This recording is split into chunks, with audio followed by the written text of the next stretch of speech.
Allow me to wash the dirtiest laundry of Indian culture. As you may have guessed, I am referring to the caste system. It is an Indian social problem, not just a Hindu one, because most religions in India suffer this artificial hierarchy. So, what is this caste system? Firstly, let us discuss the basis. The Purusha Sukta is often quoted as the genesis of the caste system. It is one of the hymns of the Rig Veda, a creation hymn. The Supreme is described as creating all the creatures from his own body. Indian psychology identifies four major types of people: pursuers of knowledge, rulers, traders, and workers. These form the four castes: Brahmins, Kshatriyas, Vaishyas, Shudras.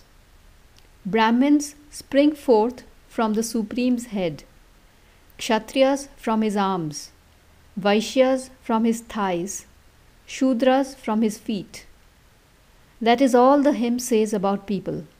Then it goes on to describe the genesis of the moon, the sun, the gods, heaven, the earth, and so on. Nowhere does it hint about any hierarchy. Some people would like to believe the head to be superior to the feet, and they lean on the Purusha Sukta to justify their prejudice. Well, there is just one treatment for such people: cut off their feet. In fact, not a single portion of the body can be dispensed with, leave alone major limbs. Such people will be on their feet again, screaming that they have another scriptural weapon, the Bhagavad Gita.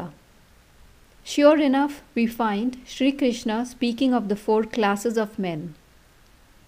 Again, do we find any hint of hierarchy? In fact, those who want to quote the Gita, why stop at that shloka?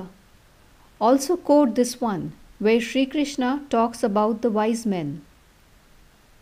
Vidya Vinaya Sampanne Brahmane Gavihastini Shuni Chaiva Shwapakecha Pandita Samadarshina.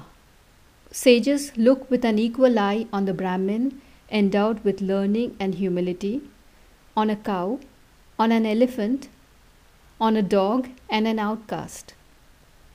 The Gita also says, Ishvara Sarva Bhutanam Riddesher Junatishtati. The Lord resides in every creature's heart.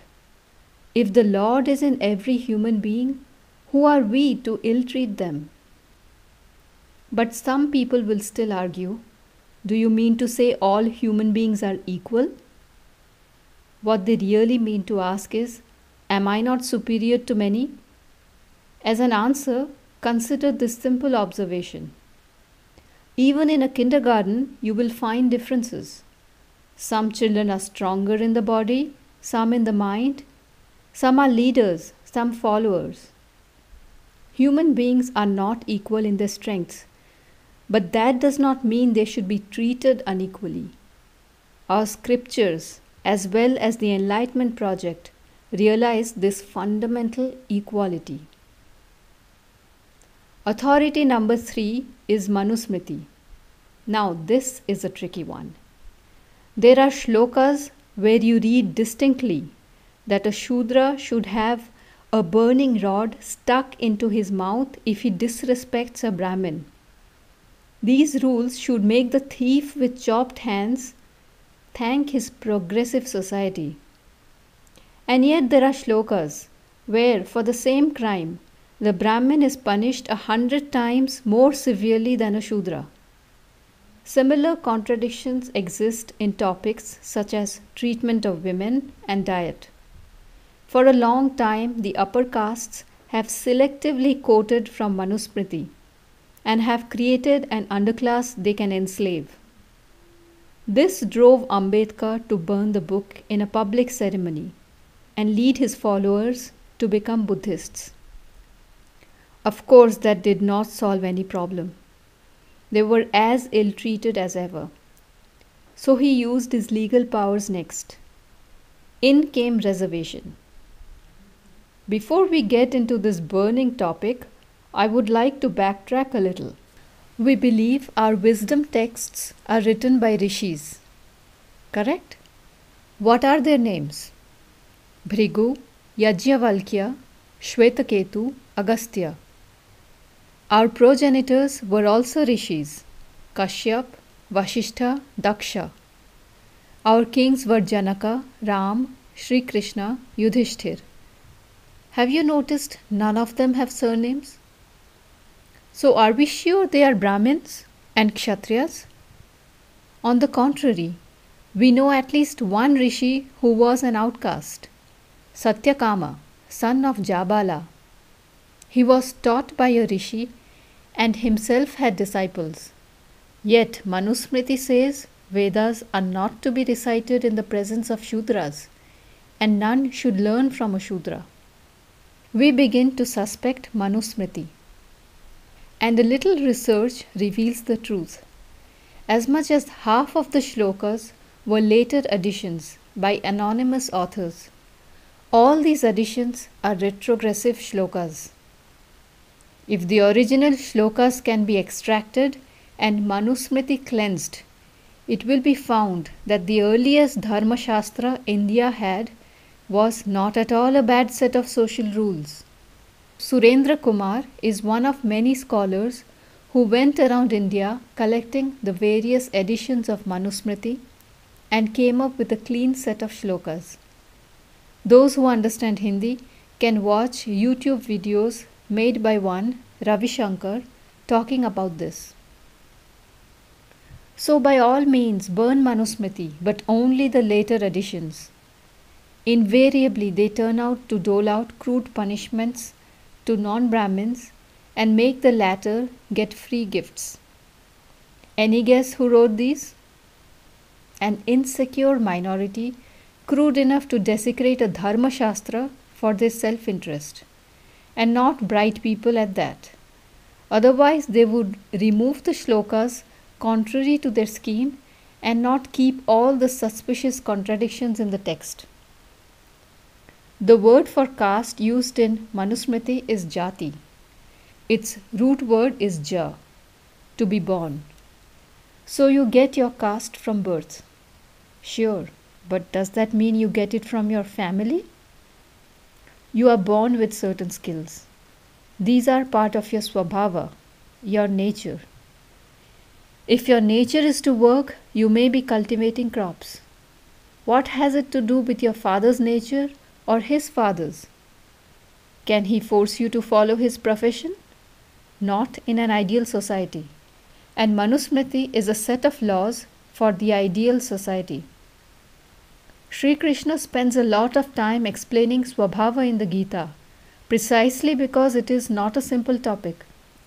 It is closely related to the soul's spiritual journey.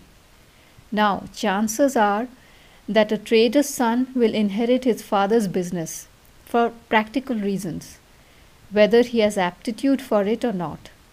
And in modern times, a person need not pursue just one kind of profession. A teacher can also trade on the stock market.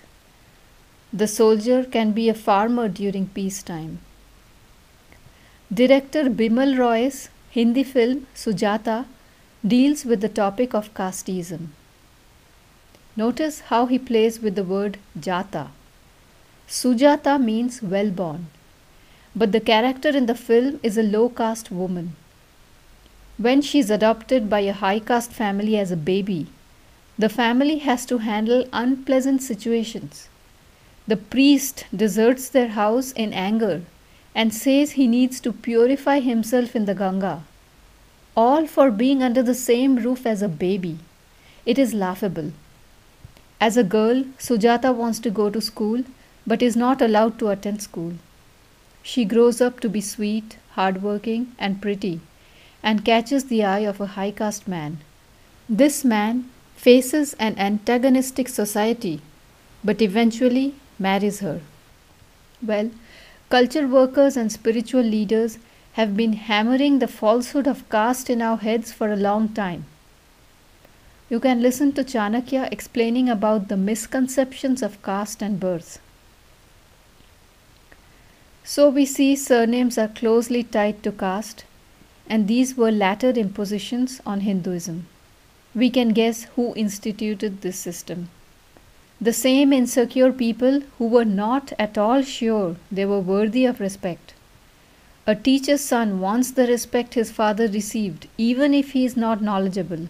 What does he do?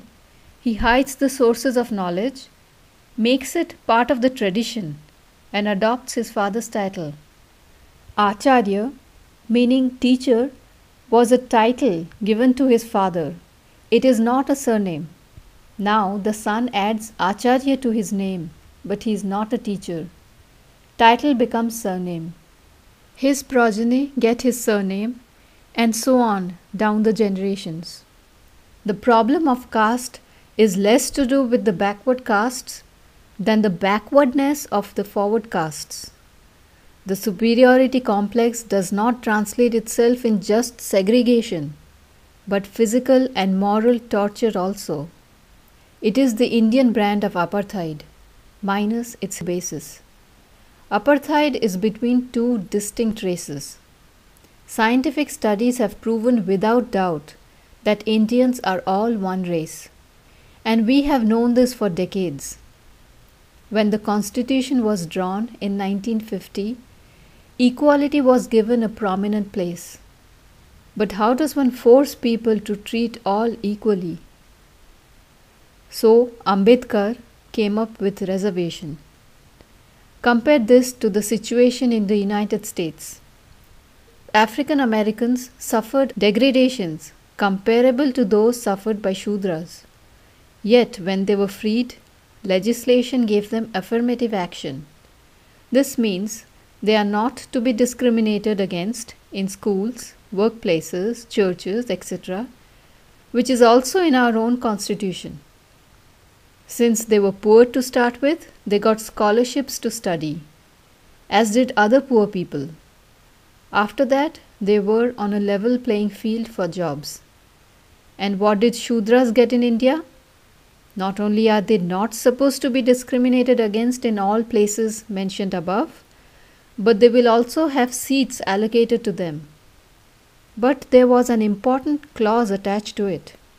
Reservation would be for some years only. Ambedkar did not live long enough to see it go. In fact, nobody has seen it go because it is still here, and the quotas have only grown. Now, anyone can see that this only aggravates the problem of casteism. It has many ramifications. Firstly, the upper caste cannot turn a blind eye towards surnames because they need to know their competition. Even the well-meaning upper caste will harbor some resentment there. Secondly, this gives the lower caste incentive to remain with that label as it fetches him advantages. Thirdly, the quality of public services reduces as doctors and administrators from lower castes have not merited their position. Fourthly, upper castes lose out on jobs and become poor, but get no help from the government. Lastly, this system ensures casteism will never go. On the contrary, society will grow ever more divisive. Just see Prakash Jha's film on reservation, Arakshan. It raised some riotous elements, even a film. Now for solutions. Firstly, people need to know the ground reality.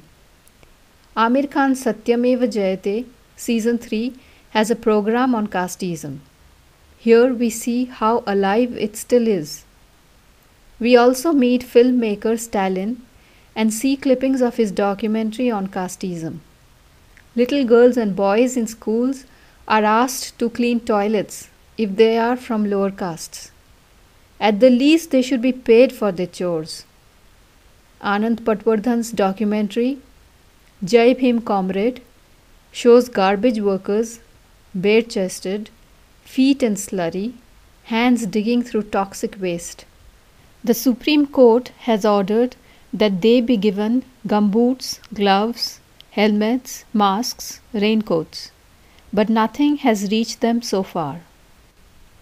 Some people even are concerned that these dirty jobs will not have takers if there was not this underclass forced to do only these chores. This is a misconception. There are enough people in India who will be ready to make a living, whatever the work. But when technology has solved these problems, why do we keep these workers in the cesspool?